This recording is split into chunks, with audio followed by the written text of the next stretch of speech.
Hello everyone and welcome back. It's the 1st of September. We are now just under 17 days away from the launch of Path of Exile's next free expansion, Path of Exile Heist. Now let's jump into the video where I'll give my first impressions of this upcoming league. Thank you everyone for being on time. We have a lot to cover.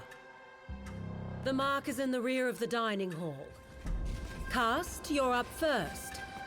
You'll need to crack the lock and get us inside.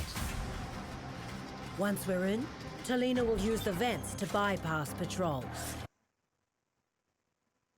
I really hope this is going to be a sneak-based game. I really enjoy stealth games. There's a steel barrier that blocks access to the hall. Tibbs, can you handle it? Great. Then Isla just needs to bridge the gap. That looks cool. There's enough in that bunker for all of us to live very comfortably.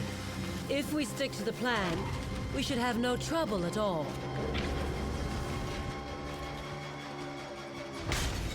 If we stick to the plan.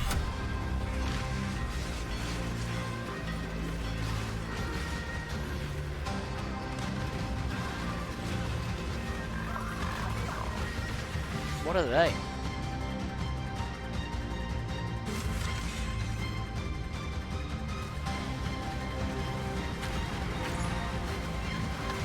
Whoa! Whoa, what was that?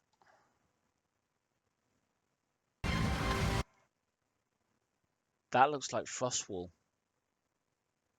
but much, much cooler. Okay, we got this alert level. I'm guessing when that gets high, you get detected. So it looks like the first part of the heist is sneak around, get to your target, and then you get the item and then try and escape with it.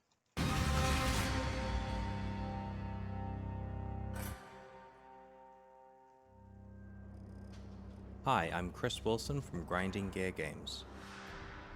In this new league, you will plan and execute elaborate heists. Travel to the Rogue Harbour and hire a crew of thieves to perform tasks such as lockpicking, demolition, and transportation.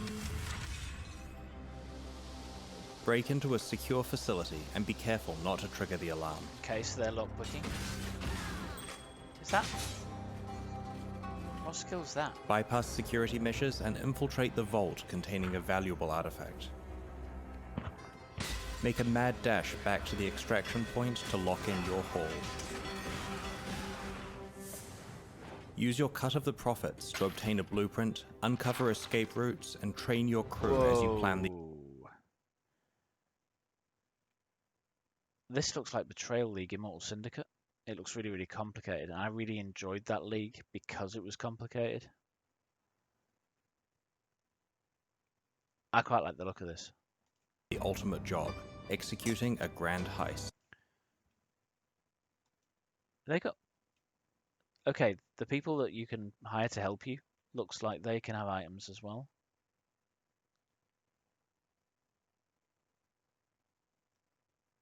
A grand heist. Choose your payoff from exclusive new items such as alternate quality gems. Oh, so it looks like if you body interact and with weapon chests and things enchantments, to alert level replica goes up. unique items, experimented base types, and more. Plan your escape on September 18th.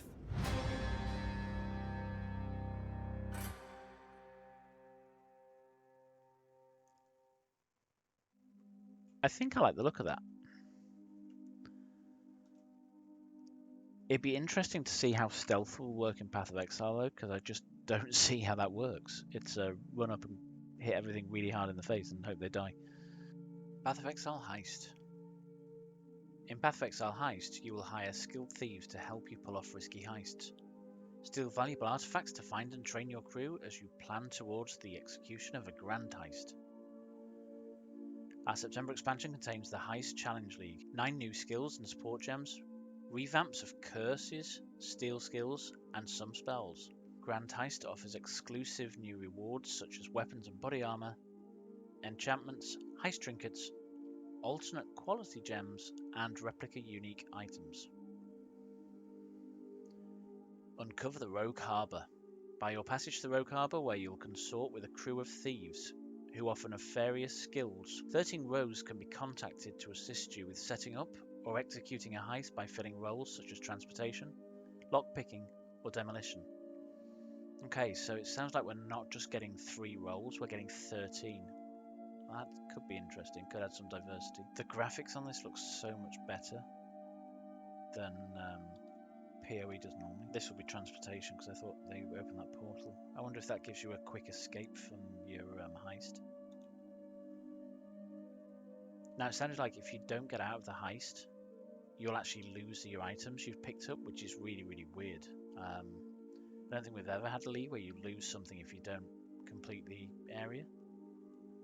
So that could be very, very interesting. Just imagine picking up this great item, dying, and then it's like, yeah, that great item's gone. Hire a specialist. In order to execute a heist, you need to know the location of a valuable artifact and the defenses safeguarding it. Contracts containing these clues can be found throughout Rayclast, alongside coins with the mysterious emblem of the Rogue Harbour. Travel there and turn in these objects to hire the expertise you need for your heist. So these are the rogue markers.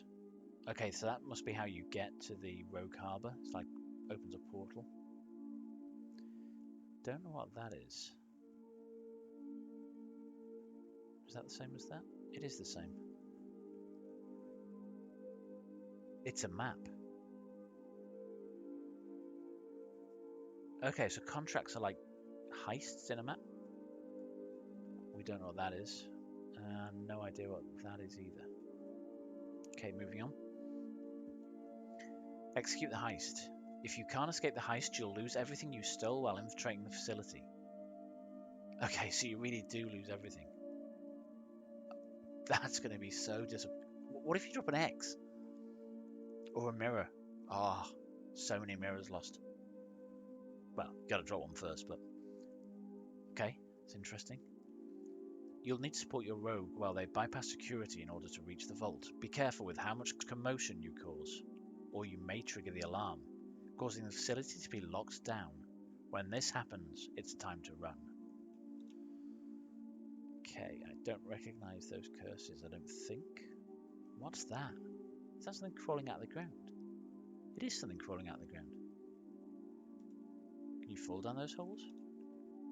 I don't know what that skill is. Okay, that's just someone bursting through a door. Equip your crew. Okay, so yes, you can put equipment on your crew. What have we got? 8% increased job experience gained. Oh, so they must... You can train these people up then, I'm guessing. Don't know what that gives you.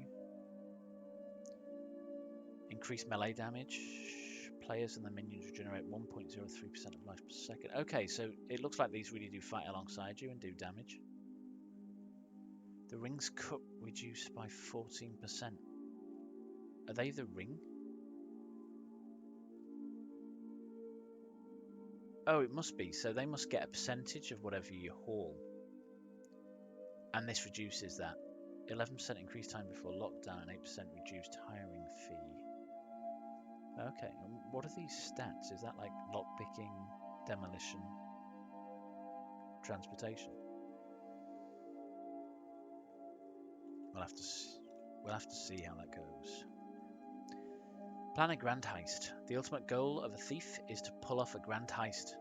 This requires access to the blueprints that shows where the vault's located inside the sprawling facility. These elaborate jobs require masterful planning, purchasing additional intel about the facility, and hiring multiple rogues to assist with their many obstacles. This planning can result in huge payoff, as each vault has its own exclusive rewards.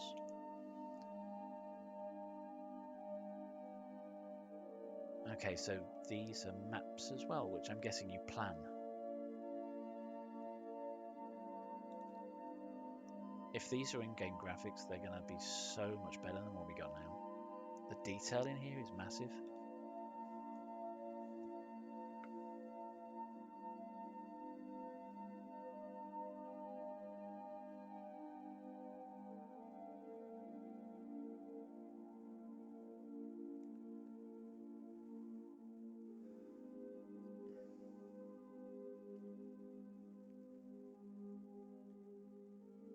Okay, so it looks like this image is showing multiple rewards. Now, I'm guessing if you break those open, your alert level goes up. So I wonder how many you can get before the alarm goes off and what that means.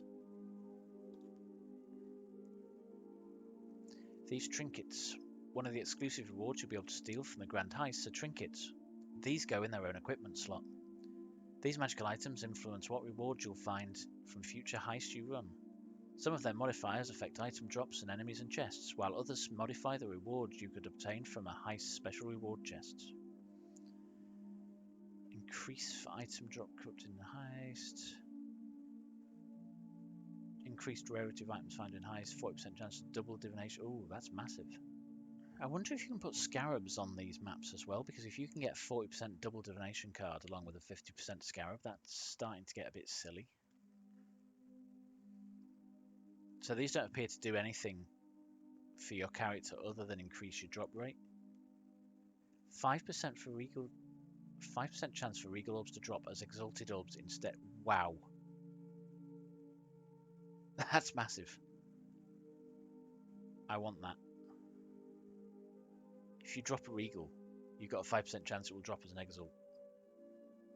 So that'll use the regal's loot table to generate exalts.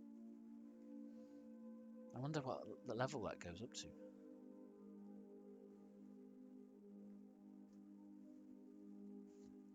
Alternate quality gems. Alternate quality gems come from Grand Heists reward rooms, which provide even more depth for existing skills and support gems. Each existing Path of Exile gem, so every single gem in the game, has up to 3 alternate quality versions which grant different bonuses than the original gem. Some simply increase the power of the gem, while others entirely change which builds most benefit from the gem. Okay, what do we got? So 7% quality. Okay, that looks like you get 7% chance to inflict withered for 2 seconds on hit. Well, that's quite good. Cleave. 5 life gain for each enemy hit by your attack. Is that what you get for that one? Looks like it. What's this one? 13%. There's nothing for 13 on there. Hold on, that cold damage isn't on the original gem. Oh wow, that's massive. That's triple the quality as added cold damage. That means you can get up to 60% added cold damage of mana cost. That's massive. On top of the 69% you get lightning. That's looking really powerful. Some of these gems are going to be really expensive. Replica uniques and experimental base types. Other rewards you can claim from Grand Heist are replica unique items and experimental base types. Replica unique items result from attempts to recreate unique items of legend, where the end product has few crucial differences. They're often appropriate for entirely different character builds than the original item. Experimental base types are a variety of new item base types that have exotic properties that differ from their core game counterparts. So what do we got? Okay, so that's got a fire damage roll on it. That must be one of those experimental bases on the implicit. Oh wow, that's an elemental version of Abyssus. Imagine putting that on an LA hit. All that damage gets converted to fire, and each one gets its own. That's going to be massive damage. 50% increased elemental damage taken though, but still massive. Okay, replica Lionized Paws. Now Lionized Paws give you raining arrows or something? This gives you Toxic Arrow. I'm not sure how strong that's going to be because Toxic Rain at level 5 isn't very strong. Sorrow of the Divine. Now that Eldritch Battery was not on that. So whatever it was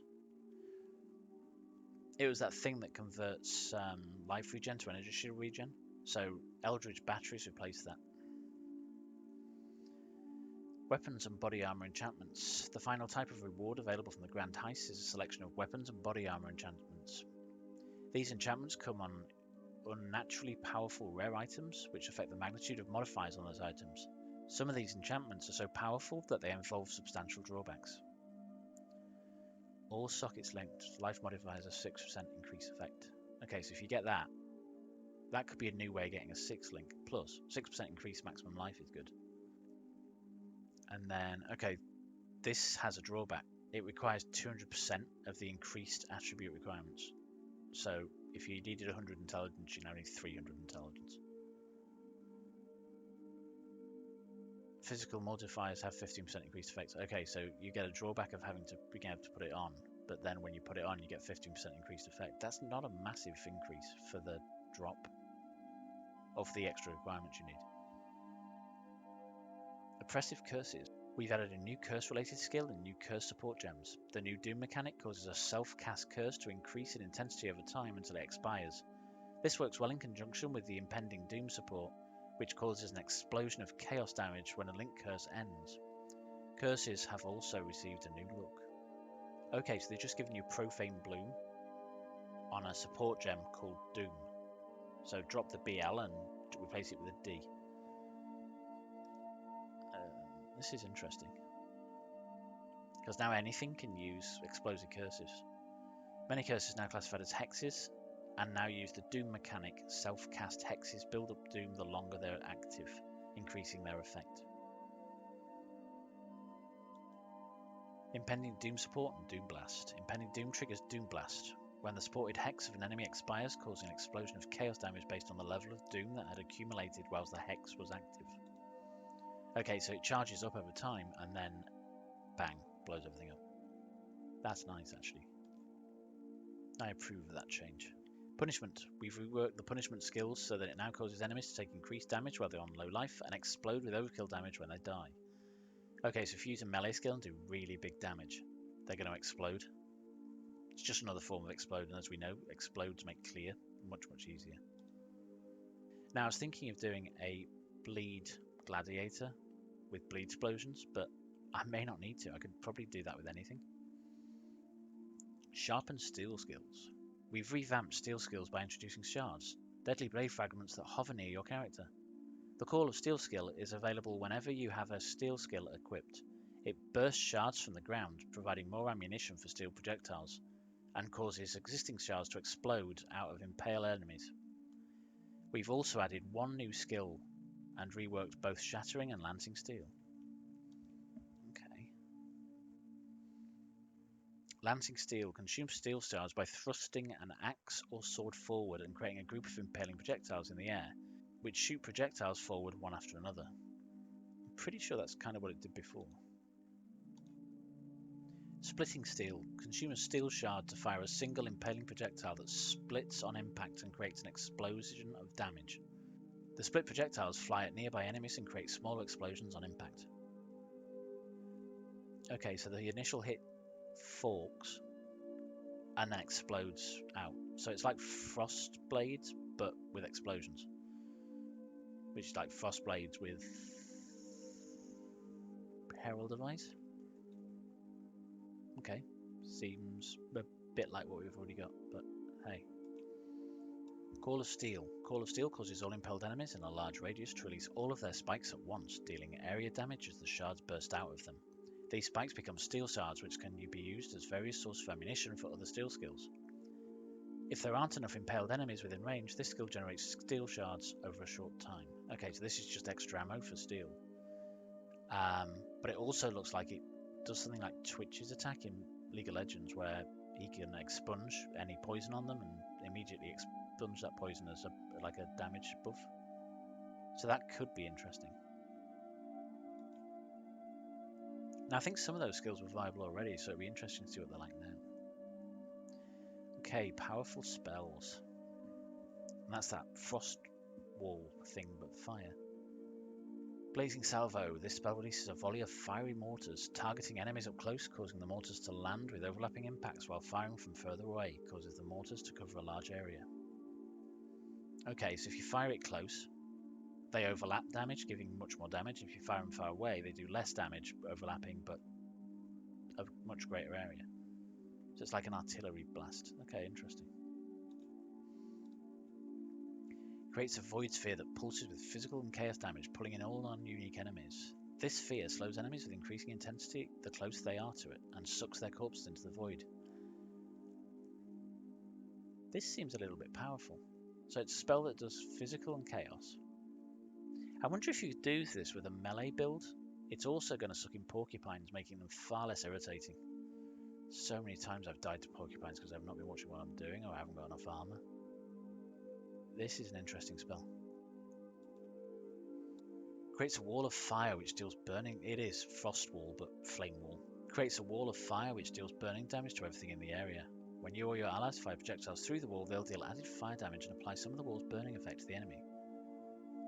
Okay, that's going to be a massive boost for projectile skills.